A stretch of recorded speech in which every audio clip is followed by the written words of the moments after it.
Hello and welcome to Day 7 Notes on Word Problems, our last day of notes for the semester.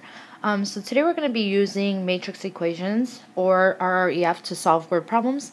I gave two examples here. They're both 3x3 systems just because we've had a ton of practice writing the 2x2 systems in Chapter 3. Your classwork tomorrow will have 2x2 systems, but here we're just going to focus on the 3x3s. Okay, so first thing we want to do is read the problem. And it says a stadium has 49,000 seats. Seats sell for $25 in Section A, $20 in Section B, and $15 in Section C. The number of seats in Section A equals the total number of seats in Section B and C. Suppose the stadium takes in $1,052,000 from each sold-out event. How many seats does each section hold? I think a big reason why students struggle with word problems is they read through it once and expect to know exactly what they're supposed to do, and if they don't, you kind of just give up. You're like, oh, I'll just figure it out, I ask the teacher in class tomorrow, or whatever. But typically reading through it once is just to give you an idea of what are we doing here? What is this problem? Is this about tickets to a concert? Is this about pairs of pants versus t-shirts that you're going to buy? So you just read it through once, get an idea, and then you read through it again to kind of get a better understanding of what the problem is.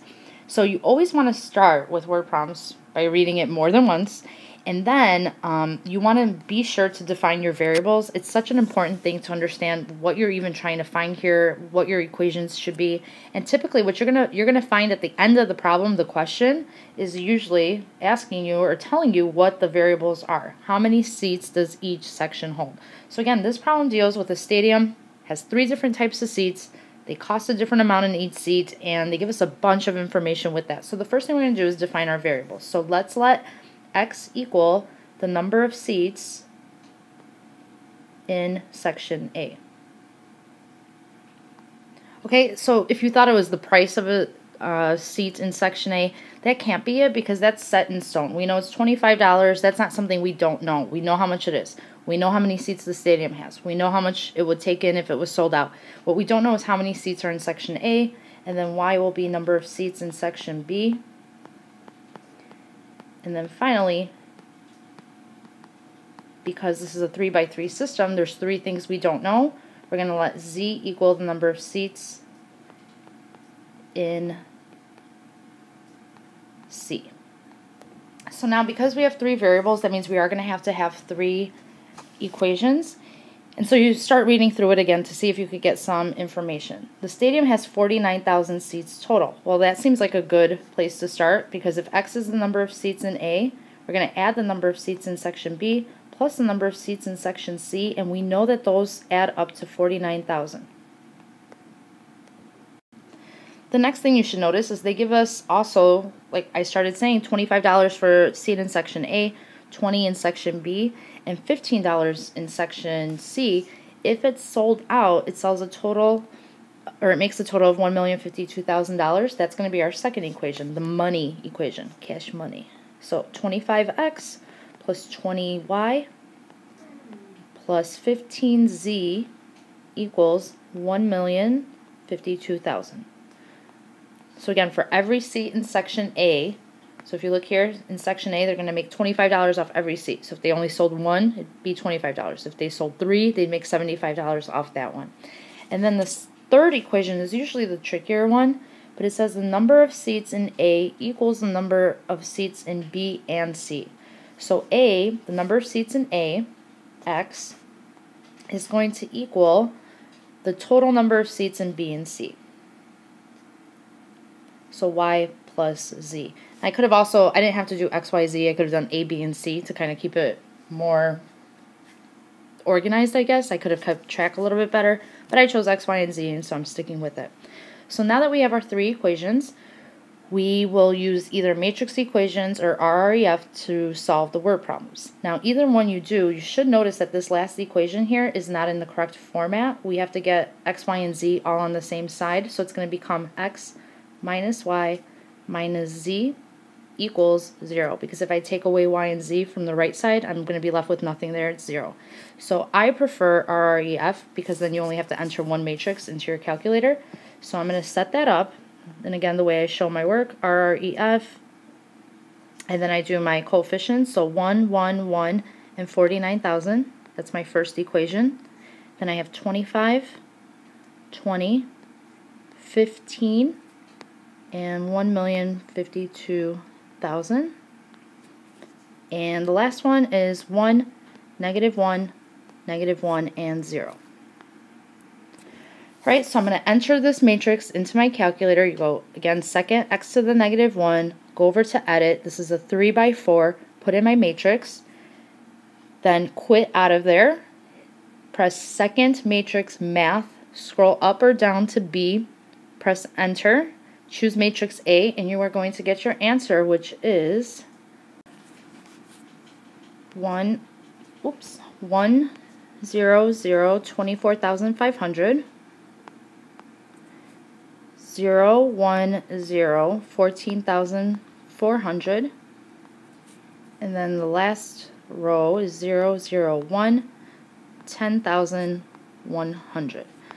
So as with any word problem, you do have to answer it using a sentence. So this answer is that the stadium has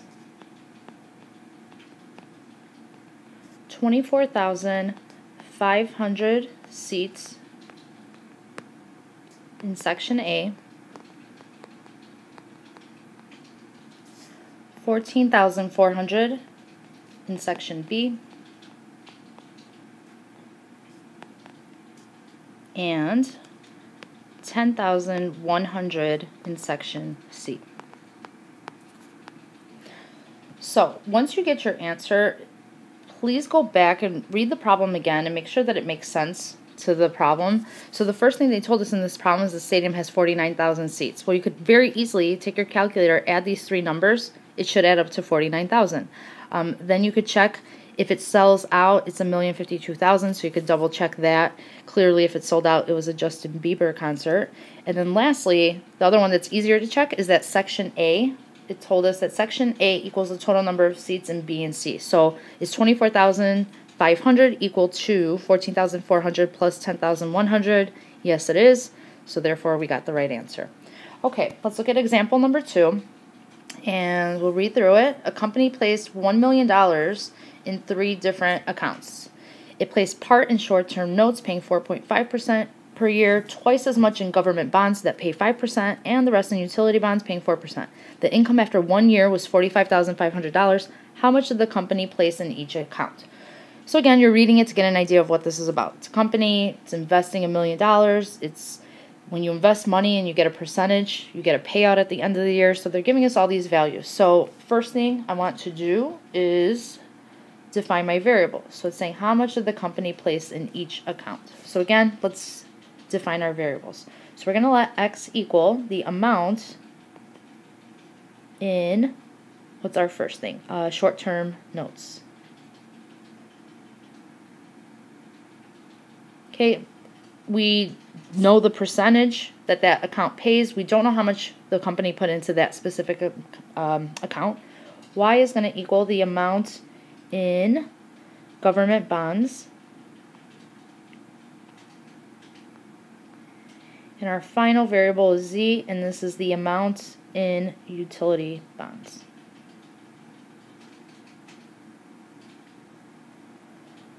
Alright, so let's go back to the problem and see what 3 equations we could come up with. The first one is that it placed $1 million in 3 different accounts. We don't know how much they put in X, Y, or Z, but we do know that in total they invested $1 million. So that's X plus Y plus Z equals $1 million. The second sentence tells us that it placed part of it in short-term notes that pay 4.5%, twice as much in government bonds. Okay, so there's going to be a relationship here between the amount in short-term notes, X, and the amount in government bonds.